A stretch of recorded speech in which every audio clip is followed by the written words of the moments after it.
Good morning, good evening, and good afternoon wherever we find you. My name's Jamie, and in the news this week, the British ambassador to Argentina storms out of a meeting, Israel completes its objective in Lebanon, Robert Jenrick steps up his immigration rhetoric, Just Stop Oil protest again, and a cyber attack comes to British train stations. A lot to cover this week, so let's get ourselves stuck in. Yesterday, the British ambassador to Argentina, Kirsty Hayes, has caught attention online recently after refusing to take a picture with a group of local legislators in the country. Agustina Propato wore a shirt with the slogan Las Malvinas son Argentinas, and as she stated on X, the British ambassador tried to hide everything I said in defence of our Malvinas cause and demanded that I take off my shirt, because otherwise she would not participate in an official photo.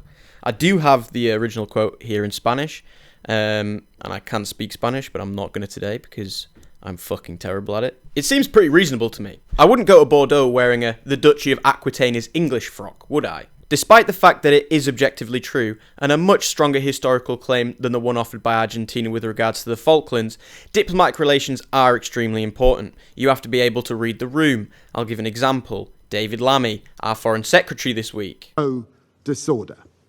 Mr. President, I speak not only as a Briton, as a Londoner, and as a Foreign Secretary, but I say to the Russian representative on his phone as I speak that I stand here also as a black man whose ancestors were taken in chains from Africa at the barrel of a gun to be enslaved, whose ancestors rose up and fought in a great rebellion of the enslaved.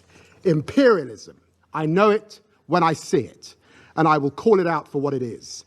In this week, when I'm here talking to other partners around the world about our shared futures and the future of the UN, Russia is trying to return us to a world of the past.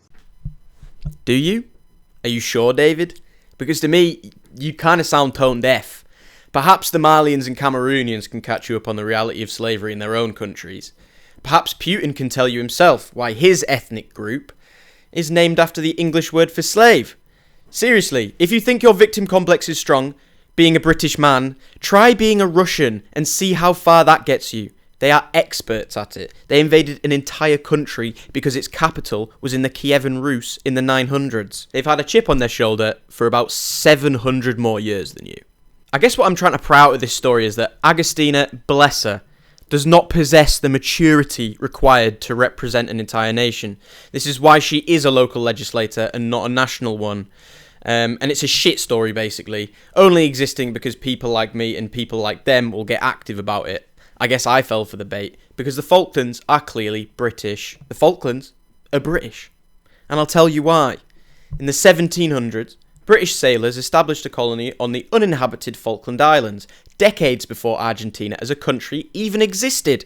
200 years later, an independence referendum was held, in which only 3 people voted yes. A war was fought wherein the fascist junta, elected by the politically fickle Argentine electorate, used the Falklands as a boogeyman to increase their support. In the end, the only politician whose approval ratings increased was Britain's PM, Margaret Thatcher. It was a resounding victory. Argentina were utterly crushed by a superior and much smaller force, thanks mostly to the Iron Lady and her swift response, but also to the Harrier fighter jet. A wonder of British engineering. That's pretty much all I've got to say about that story, to be honest, because I'm not going to say much else. Because there's no point.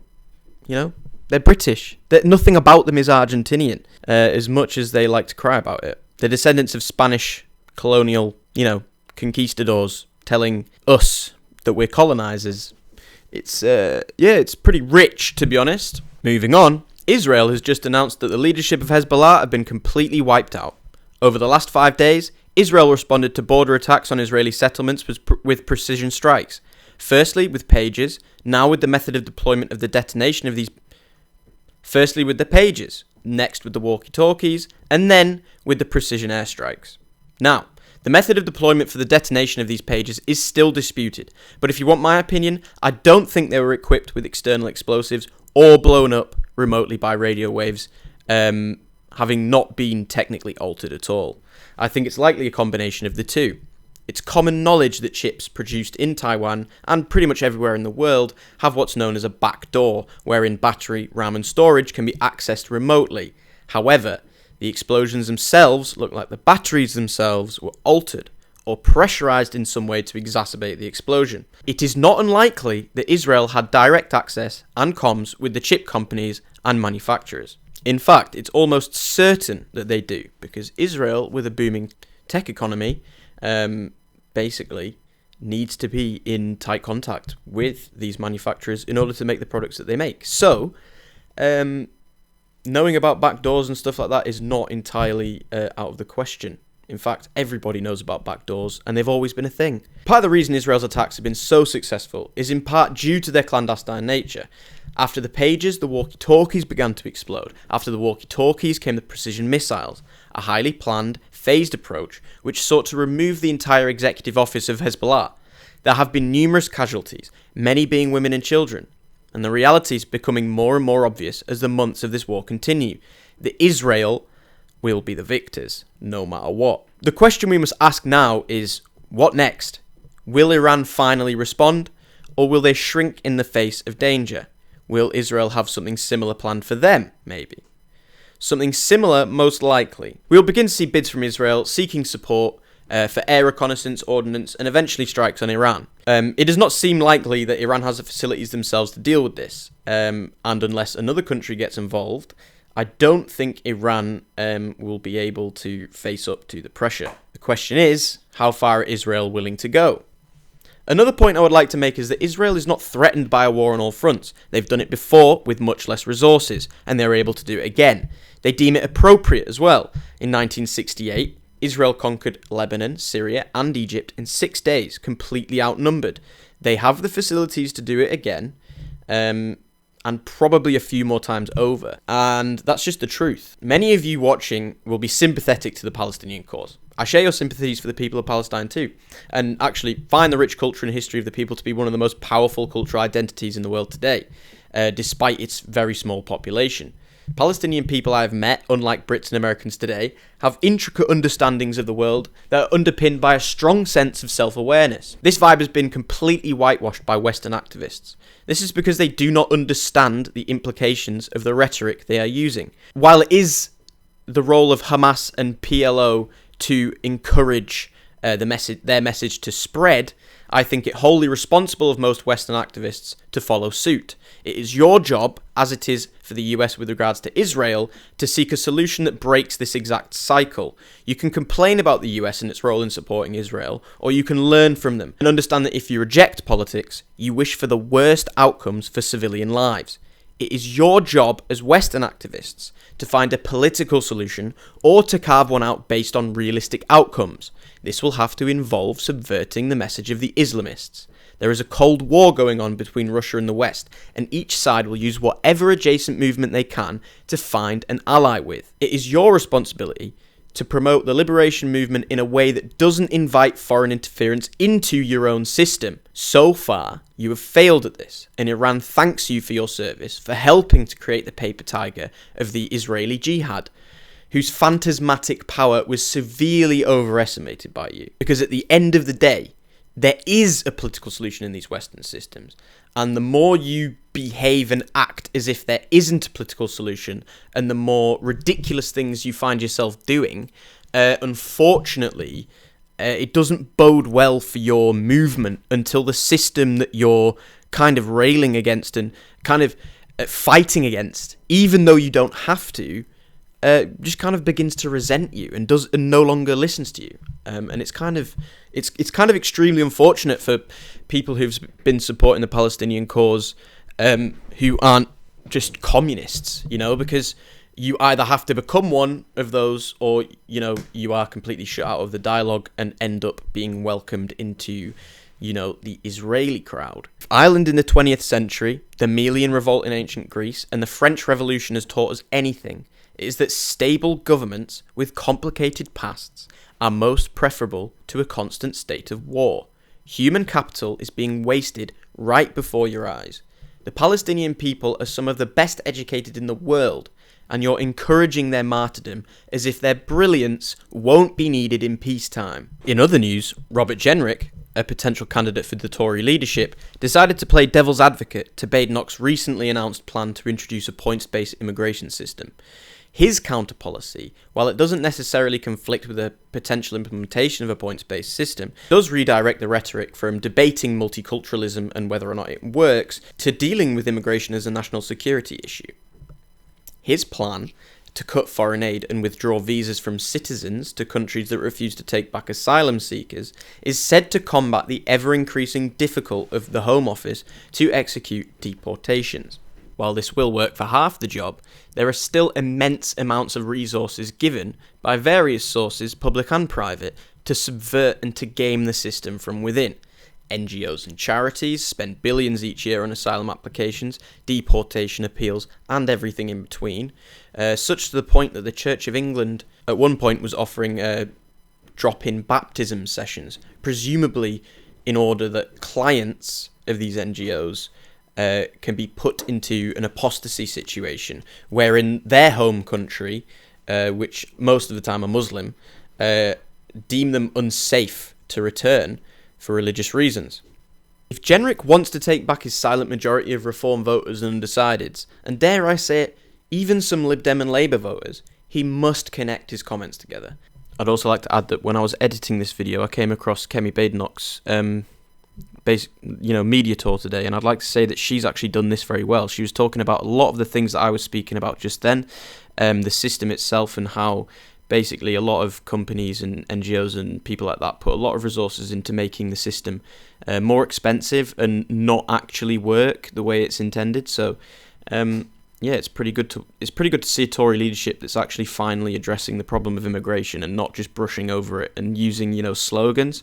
And I think it's very important that we actually deal with this issue straight up, because it's not just a single policy issue. It's something that requires a completely different approach and a completely different understanding of the problems. And I think Kemi Badenoch has kind of demonstrated this a lot better than Jenrick at the minute. I think Jenrick is trying to go hard on the kind of national security angle, whereas I think Badenoch is just kind of expressing her want for a multiracial but not multicultural society. And I think that actually they both have their pros and cons, but I do think Kemi Badenoch kind of pulls more voters her way, because a lot of people just want to talk about it on a basis of first principles. They don't care about whether or not certain what the visa limit should be or whatever. They just want those limits to be enforced and not gameable. Voters cannot see posts celebrating English culture and identity without making arguments as to why it should be celebrated. They are sick to death of populists making small policy changes over hot topic non-issues like winter fuel payments and is Anglo-Saxon studies racist. Your platform must proceed with a patriotism that puts country before anything else. And I think Jenrick is actually kind of trying to do this in his national security angle. A confidence and sureness that the country can be run competently. And that begins with its borders, basically. This country goes beyond, left and right. It is a simple prioritisation issue. Country first, gripes second. Opportunity before envy. Growth before decay. A targeted removal of red tape that brings both the self-employed and the business owner back on side without evoking envy from the wage earners themselves as well. Also, a platform that promotes you as a politician. Don't be afraid to approach the corruption scandals and to completely reject them on a basis of your status as a professional politician. We need confidence, power and strength, not virtue, righteousness or moral grandstanding. We've had enough of that over the last 10 years and it doesn't work. This is a country, not a launch party. We are not a start-up business.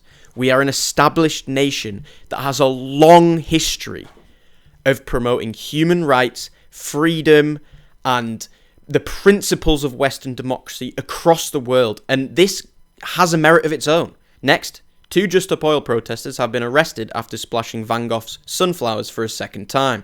This was in response to the sentencing of Anna Holland and Phoebe Plummer.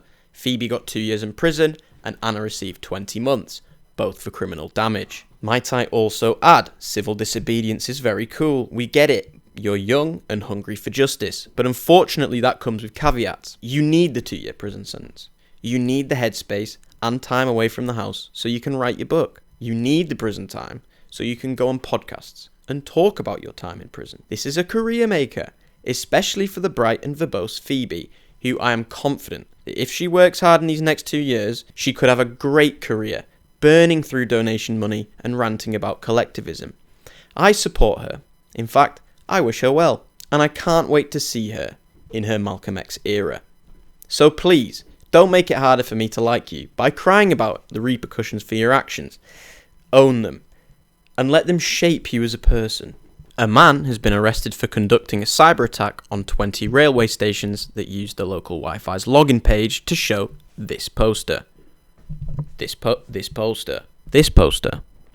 This Friday, Wi-Fi networks at train stations such as Edinburgh Waverley, London Euston and Manchester Piccadilly were hacked to show the message to new clients trying to access the Wi-Fi via login. What I find hilarious about reporting on this is that journalists constantly harp on about letting the reader think for themselves, yet don't show the poster in their articles.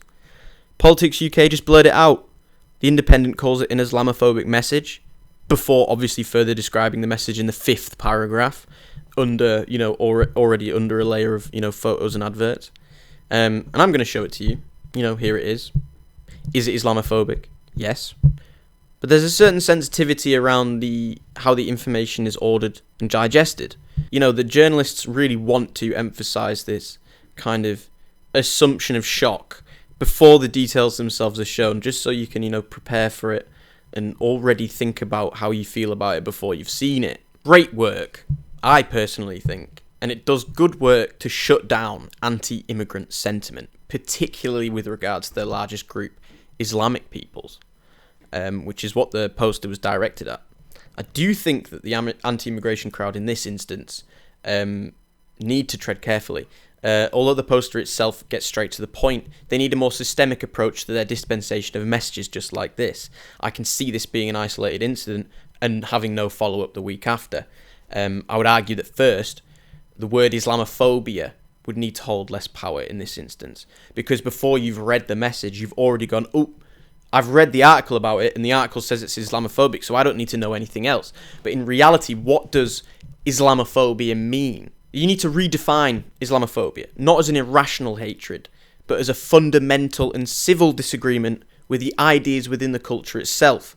If you are watching and want a free hint, focus on the degradation of towns and their shady community leaderships. Focus also on the lack of the same for working class communities. Compare how this affects how justice is served in those two different communities. Do not emphasize racial arguments. They are not popular. That's not coming from me, though. It is obviously from a visceral kind of, a visceral dislike of seeing this in your towns and cities. But I think in order to win over the electorate, who mostly do not live in areas like this, you have to make an intellectual argument. You have to make a principled argument. It has to be an argument based on first principles. It can't be an argument kind of based on, a rationalized emotional response. This is what the media do very well, is they write it off as such, an irrational emotional response to something, which is something that, the right needs to basically stay away from.